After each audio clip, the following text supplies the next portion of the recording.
السلام علیکم ویورز، میرا نام عطاء الرحمن اور آپ دیکھ رہے ہیں عطاء بخاری یوٹیوب چینل۔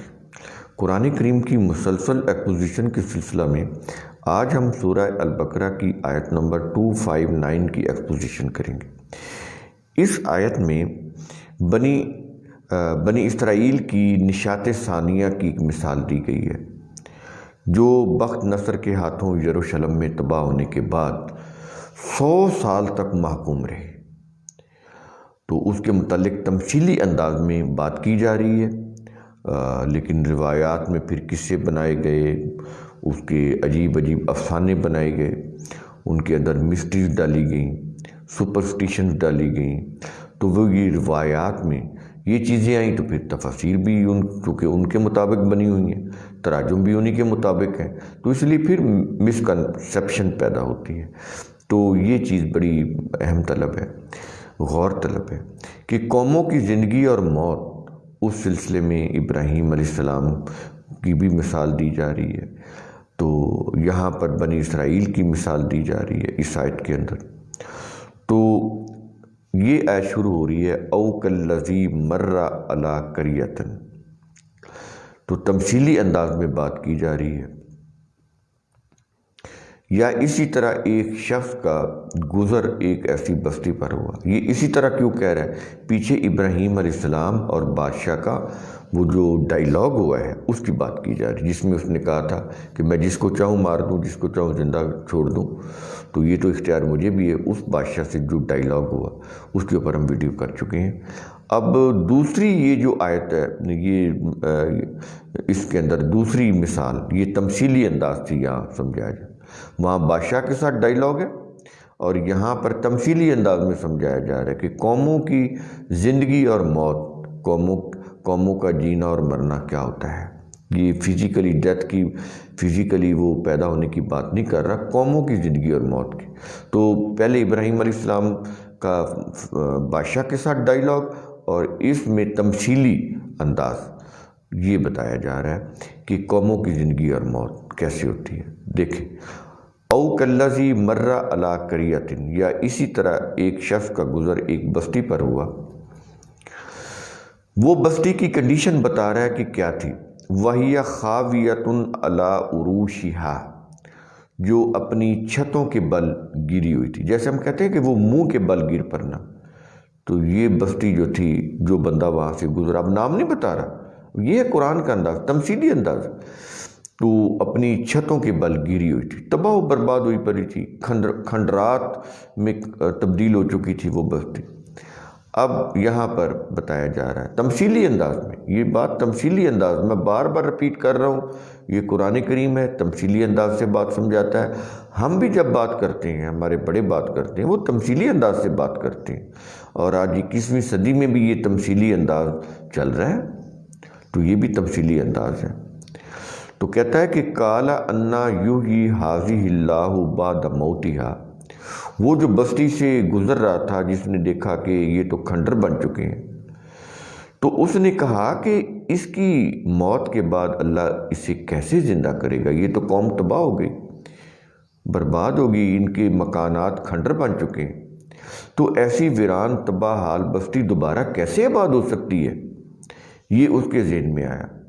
اب اس کو ایک بات سمجھانی ہے، بات جو ہے وہ تمثیلی انداز میں ہو رہی ہے، تو کیا ہے، فَأَمَاتَهُ اللَّهُ مِئَةَ عَامٍ، فَأَمَاتَهُ اللَّهُ مِئَةَ عَامٍ، پھر اللہ نے اسے 100 سال تک موت دی تھی،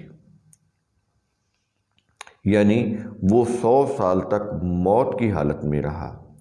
فَأَمَاتَهُ اللَّهُ مِئَةَ عَامٍ، 100 سال تک وہ موت کی حالت میں رہا۔ تمثیلی انداز ہے، میں اگین بات بتا رہا ہوں، تمثیلی انداز ہے۔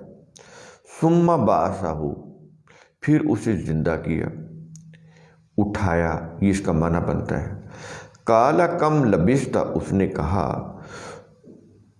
تو اس موت کی حالت میں کتنی دیر رہا، کتنی دیر تو اس موت کی حالت میں رہا۔ پھر اگین بتا رہا ہوں، تمثیلی انداز ہے، یہ تمثیلی انداز سے بات ہو رہی۔ تو اس نے کہا کہ تو اس موت کی حالت میں کتنی دیر رہا، تو اس آدمی نے کہا قال لبثت یوما او بعض یوم، اس نے کہا کہ ایک دن یا دن کا کچھ حصہ، بس اتنا میں رہا ہوں۔ قال بل لبثت مئۃ عام، اللہ نے کہا کہ نہیں بلکہ تو 100 سال تک موت کی حالت میں رہا۔ فانظر الی طعامک و شرابک، تو اپنے کھانے اور پینے کی طرف دیکھ، لم یتسنہ، وہ سڑا بسا اور خراب نہیں ہوا۔ وانظر الی حمارک، اور تو اپنے گدھے کی طرف دیکھ، وہ بھی ویسا ہی ہے۔ وَلِنَجْعَلَكَ آیَةً لِلنَّاسِ، اور یہ اس لیے کیا گیا، یہ مثال ہم اس لیے تمہیں بیان کر رہے ہیں، یہ تمثیل اس لیے بیان کر رہے ہیں، یہ ڈرامیٹک وے سے بات کر کے اس طرح تمہیں اس لیے سمجھا رہے ہیں کہ ہم تجھے لوگوں کے لیے نشانی بنائیں، اور یہ بات سمجھائیں کہ مردہ اقوام اللہ کے قانون کی روح سے دوبارہ زندہ کیسے ہو سکتی ہیں۔ یہ چیز کہی جا رہی ہے اس آیت کے اندر، جس کے اتنے افسانے بنائے گئے، اتنے اس کے فسانے مشہور کیے گئے کہ لوگ قرآن سے ہی دور ہو گئے، قرآن کے حقائق سے دور ہو گئے۔ اور آگے کہتا ہے وانظر الی العظام، یہ عظام عظم سے ہے، عظم کا معنی ہڈی اور اس کی جمع عظام، اور تو ہڈیوں کی طرف دیکھ، یعنی غور کر، کیف ننشزھا، کہ ہم کس طرح خون کے لوتھڑے سے ہڈیاں بناتے ہیں اور انہیں پھر سخت کرتے ہیں اور پھر ابھار کر انہیں جوڑ دیتے ہیں۔ تو کہتا غور تو کرو اپنے جسم کے اوپر، اوروں کے جسم کے اوپر کیا، اپنے جسم کے اوپر غور کر لو کہ جب یہ جسم بن رہا تھا تو یہ بالکل لوتھڑے تھے، ان کی ہڈیاں بنی، سخت ہوئے، اور پھر ہم نے ان ہڈیوں کو جوڑا۔ اب یہ برین کی ہڈی ہے، یہ جبڑے کی ہڈی ہے، یہ میری انگلیوں ان کے اندر بھی ہڈی ہے، یہ چیسٹ ہے اس کے اندر بھی ہڈی ہے، یہ کندھوں کے اوپر، یہ سارا گوشت ہڈیوں کے اوپر سٹیبل ہے۔ اگر یہ ہڈیاں نہ ہو تو گوشت تو لڑک جائے، سٹیبل ہی نہ رہے۔ تو کہتا ہے ذرا آبزرویشن تو کرو، دیکھو تو صحیح۔ کہتا ہے کہ ثم نکسوہا لحمن، جب یہ ہڈیاں مضبوط ہوئیں تو اس کے اوپر ہم نے گوشت کو چڑھایا۔ اب یہ دیکھیں گوشت کیسے ہڈیوں کے اوپر کس خوبصورتی کے ساتھ چڑھا ہوا ہے، پھر ان پر گوشت چڑھاتے ہیں، یعنی ہڈیوں کے اوپر گوشت چڑھاتے ہیں۔ اس طرح ہمارے قانون کے تحت جیتا جاگتا انسانی بچہ بن جاتا ہے۔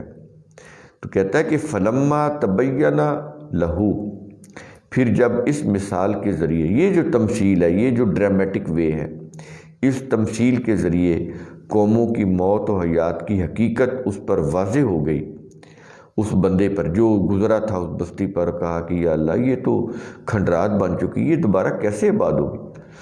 تو جب یہ اس تمثیل کے ذریعے اس کو سمجھایا گیا تو قال اعلم، تو اس نے کہا کہ میں نے یقین کے ساتھ جان لیا اور سمجھ لیا ہے کہ ان اللہ علی کل شیء قدیر، کہ بے شک اللہ ہر شے کی قدر، یعنی اس کے پیمانے، اس نے اس کے پیمانے مقرر کر رکھے۔ یہ ہے اس کا معنی۔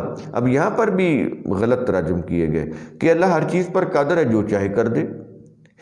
وہ یہ کہہ رہا ہے کہ ان اللہ لا یخلف المیعاد، اللہ اپنے قانون کی خلاف ورزی نہیں کرتا، اور تراجم کیے گئے ہیں بالکل الٹ۔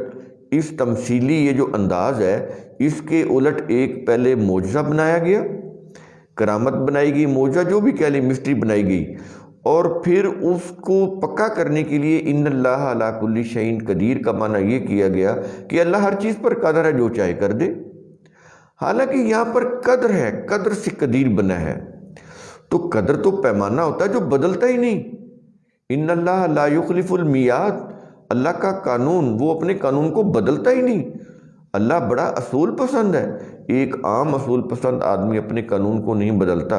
اگر اللہ قانون کو بدل دے تو یہ ساری کائنات تباہ ہو جائے۔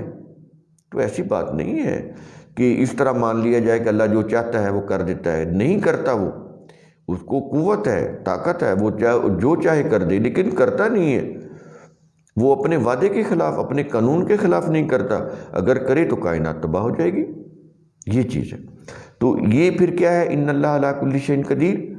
کہ اس کا معنی یہ ہے کہ بے شک اللہ نے ہر شے کی قدر یعنی اس کے پیمانے مقرر کر رکھے ہیں اور ان پر اس کا مکمل کنٹرول ہے، کہ یہ نہیں ہے کہ اس نے کسی چیز کا پیمانہ مقرر کر دیا ہے تو وہ چیز اس قانون سے ہٹ کر وہ پیدا ہو یا ڈیولپ ہو، یہ نہیں ہو سکتا، یہ نہیں ہو سکتا۔ آپ کر کے دیکھ لیں، آپ زمین میں گندم بوئیں اور کہیں کسی طرح سے یہ جو بن جائے، نہیں بنے گا، ممکن ہی نہیں ہے۔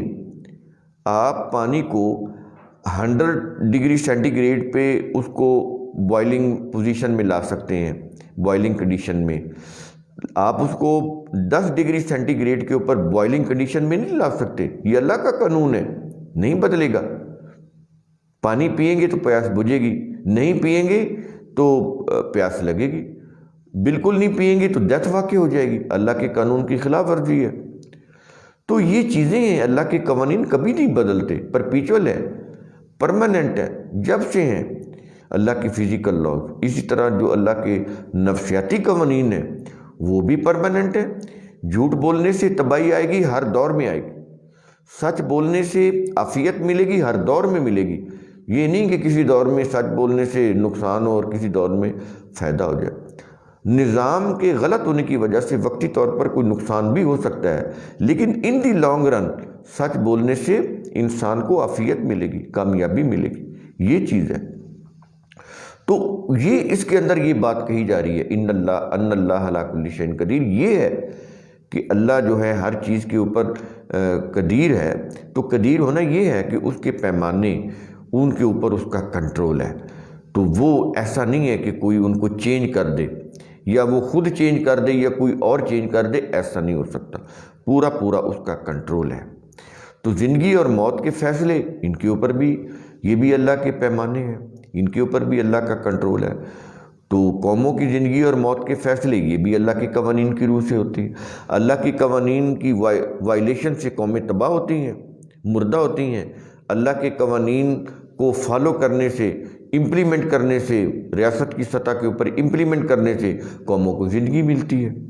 تو یہ اللہ کے قانون اور ضابطے ہیں، یہ کبھی نہیں بدلتے۔ جو قوم بھی ان سے منہ موڑے گی، اپنا سیاسی، معاشی، مذہبی نظام کو امپلیمنٹ کرے گی، وہ قوم اسی دنیا میں تباہ ہو جائے گی۔ تو اس میں کوئی مشکل بات ہے؟